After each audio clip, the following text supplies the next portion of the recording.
O Brasil não só está vivendo um novo boom imobiliário, como é possível que esse seja o maior boom imobiliário que o Brasil já viu.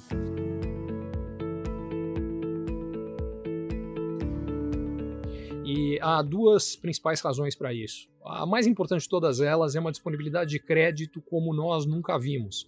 Aliás, que vai transformar não apenas o setor imobiliário, mas vai transformar várias coisas na economia brasileira. O que acontece é que quando a taxa básica de juros caiu abaixo da inflação, muito próxima de zero, os bancos perderam a oportunidade de ter uma rentabilidade decente simplesmente comprando títulos públicos com rentabilidade pós-fixada.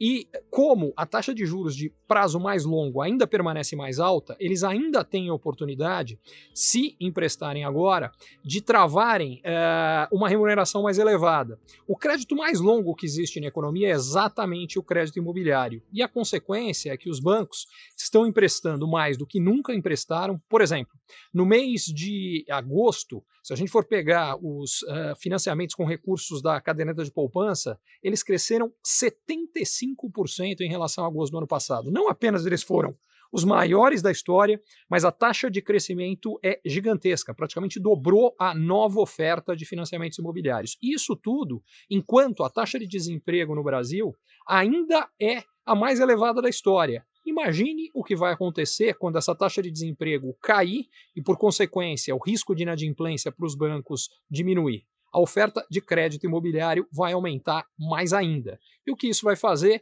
é gerar um crescimento substancial na procura por imóveis. E a outra consequência vai ser muito mais lançamentos e, muito provavelmente também, um movimento de alta significativa do preço dos imóveis ao longo dos próximos anos. Aliás, coisa que aconteceu em todos os países onde houve esse mesmo processo de redução substancial da taxa de juros, aumento do crédito imobiliário. Só que há um segundo fator que ainda movimenta mais o mercado imobiliário nesse momento, que é consequência da pandemia. A pandemia fez as pessoas ficarem em casa por muito tempo, por vários meses, e, por consequência, adquirirem novos hábitos, questionarem as suas prioridades e, em muitos casos, mudarem as suas preferências de onde elas querem morar, como elas querem trabalhar, quais são as características de imóveis que vão estar melhor associados a isso. Então, para citar alguns exemplos de como isso mexe com o mercado imobiliário. Uma das consequências é que, como muita gente acabou preferindo a experiência de trabalhar em casa ao que era o padrão anterior, que era trabalhar no escritório, e há várias pesquisas mostrando isso, muitas empresas já estão começando, e eu acho que esse movimento vai crescer, a simplesmente fechar o escritório e ter todo mundo trabalhando em casa. O que isso gera? Por um lado, uma redução de demanda por escritórios. Por outro, essas pessoas que saem, que não têm mais a necessidade de ir ao escritório, em vários casos, não tem mais a necessidade, por exemplo, de estar em megalópolis. Então, já tem um movimento de gente saindo, por exemplo, da cidade de São Paulo e buscando oportunidades com mais qualidade de vida no interior ou na praia, e esse movimento deve ganhar mais força. Mesmo dentro da cidade de São Paulo tem uma mudança, porque quem fica, e que talvez ao invés de ir ao escritório 5 vezes por semana vá 2 ou 3, talvez esse sujeito opte em falar, olha, em vez de eu estar num imóvel menor, muito próximo ao centro, já que o trânsito de São Paulo era um inferno, se eu vou 2 ou 3 vezes, e se todo mundo ou muita gente está fazendo isso e o trânsito vai melhorar, e além disso eu vou ir menos vezes, será que não faz sentido talvez estar em locais mais distantes, mas com espaço maior? Outra coisa, a experiência de passar mais tempo em casa fez as pessoas valorizarem mais as áreas comuns dos imóveis. E isso deve gerar uma mudança até no tipo de imóvel que vai ser lançado.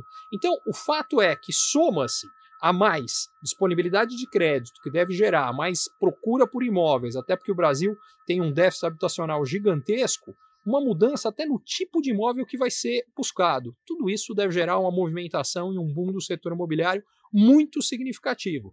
A menos que o Brasil passe por uma crise fiscal, e aí tem uma queda de confiança e no meio do caminho esse processo seja abortado, ou que haja uma grande crise internacional. Se isso não acontecer, a chance que o Brasil viva o maior boom imobiliário que ele já viu na história é muito grande, porque foi exatamente o que aconteceu em todos os outros países que viram taxas de juros que antes eram muito elevadas caírem para patamares muito próximos de zero. Aliás, o Brasil está chegando atrasado nesse processo. Esse mesmo processo já aconteceu na Europa, no Japão, há algumas décadas, nos Estados Unidos, fundamentalmente na última década, e mesmo na América Latina, em vários países latino-americanos, isso já tinha acontecido, e agora, por conta da pandemia e da crise econômica que ela causou, isso é realidade também no Brasil.